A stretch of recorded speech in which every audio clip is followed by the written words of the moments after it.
She lived by gathering herbs for curing leather, lived off land her people held since they took it from the Cherokee, quilted mountainsides in Appalachia where they hewed walnut into rocking chairs and sang the stony country's blessings be, and ballads carried in their ears from Scotland. From my grandmother, her granddaughter, I have one word in her dialect, stam. Long ah, half rhyme with steam, its meaning, not enough, as there's nary stam of tea nor sugar nor. In Ironlight, in the mountain graveyard, her clan settler stones grow up with moss thick as harmonies in shape note tune.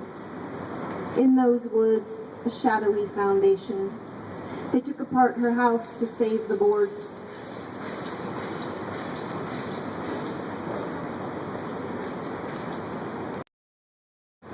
You work as a journalist, pursuing legends of other people. It is October. Gold leaves fall on your birthday. Little mysteries swirl with you, a Tess, now hunting out a dented spoon or crest, some half disguise by which to know yourself. In Boston or Brooklyn, you carry some rune, afraid of a lover, dreading the war. Your friends barter carbon, prepare for pandemics. In airports, you watch tarmacs flicker through your reflection, leave versions of selves in the various cities, misplace your doppelgangers. Little America's discarded paperbacks, oh slaveholder and oh bastard son, oh blurred stone and out-of-wedlock woman.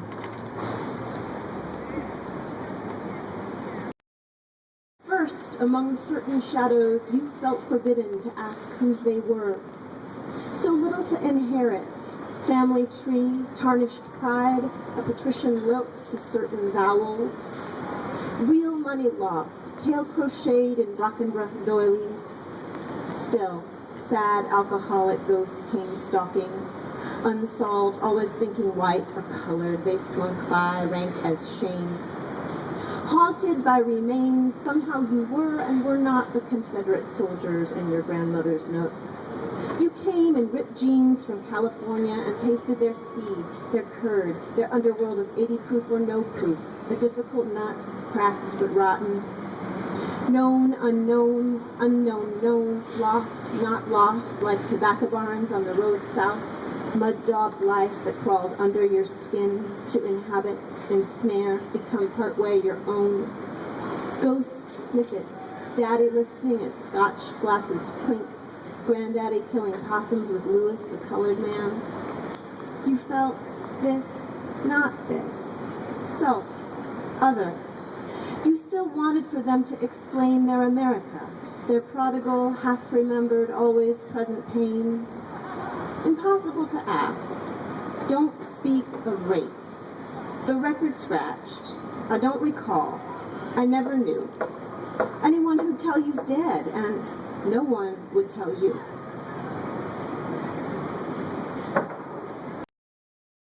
I am certain they have come, moss-footed, quick as a root, their black hands lifting, their red hands taking, their white hands setting this sleeping body in your place.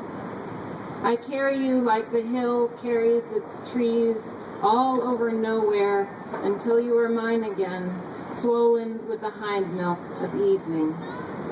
Only then do I enter the kitchen and slice mushrooms for supper, the ones I waited too long in line to buy. I barely have to press the knife.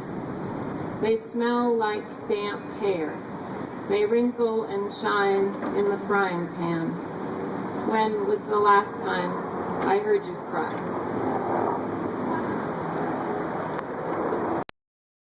Stains on the sidewalk. 12 suns at the edge of a picture, each colored the wrong bright shade. Something will come to lick them up, the earthworm dying on its way to the garden, a sluggish skunk, the soapy brush of a mother who does not want her son to ask whose or why. Briefly, she wonders if the blood is hers. She has a hole in her side she probes when no one is looking to see, to feel if it still pains her. It does.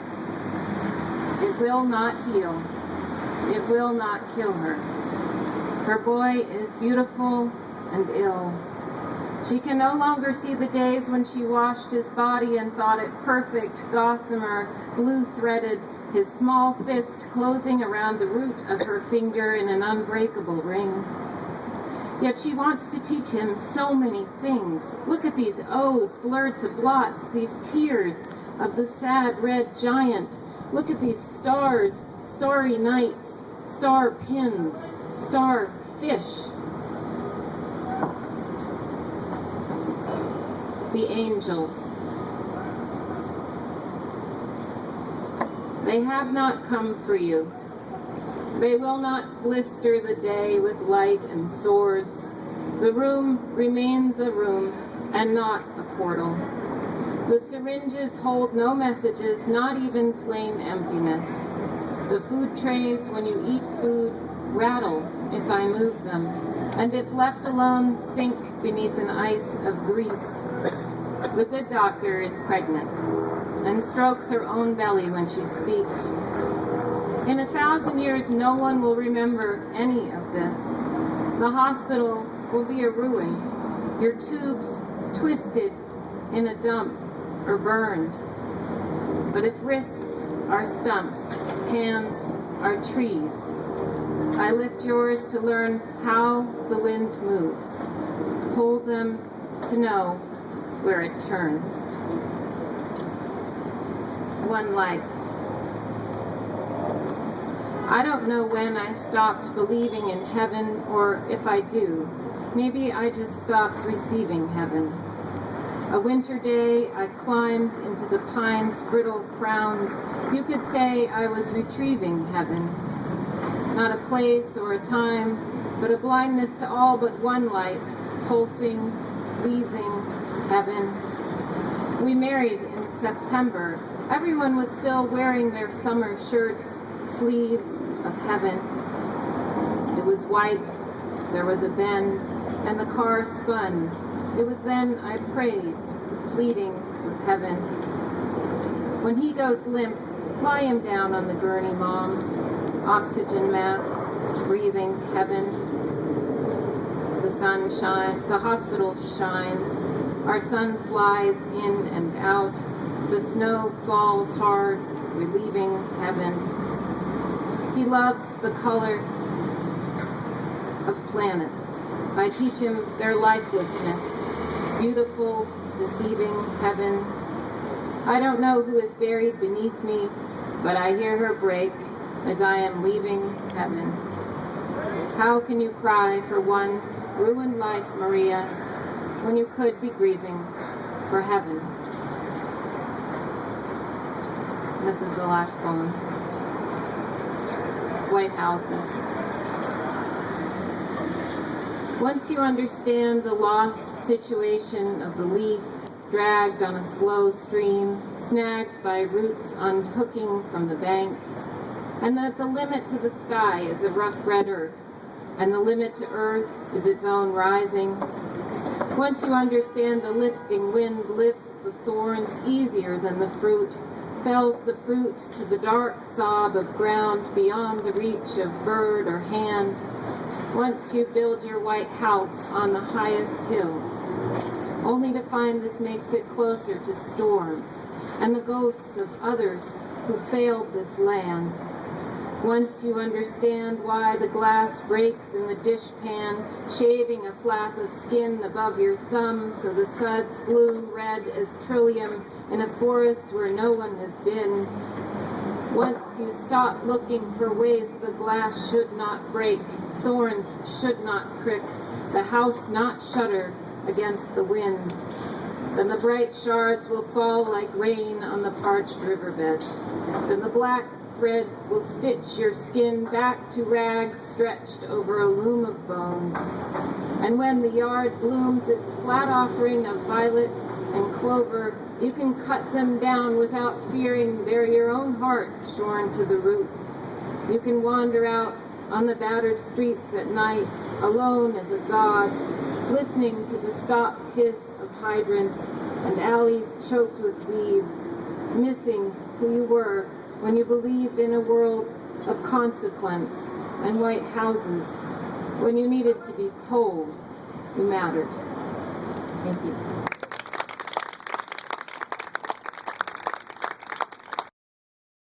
Walking stick and a lady to lean upon. Man I saw last night was almost dead. Cluster here got drunk and sick. Cluster there got a bone to pick. We're hungry and we're hunting. We're hungry and we're hunting. Whichever way you want to be that way. Be that way. Be that way. Whichever way you want to go, it's okay. Go that way. Go that way. Whichever way you want to be that way. Whichever way you want to go that way. It's okay. It's fine. Both is fine. There's dog shit on the streets of America. There's human shit also on the streets. I haven't been to Tokyo, but I would like to someday go see the kind of shit that's on their streets. Oh, I want to see what Japanese shit looks like. I'll even smell it. I want to smell Japanese shit. Whichever way you want to be that way. Be that way. Be that way. Whichever way you want to go, it's okay. Go that way. Go that way. Whichever way you want to be that way. That way. It's okay, it's fine. Well, I don't need a jury or a justice, and I don't need a judgment from on high. I don't believe in God above, but I believe in endless love. I believe that human beings can make it.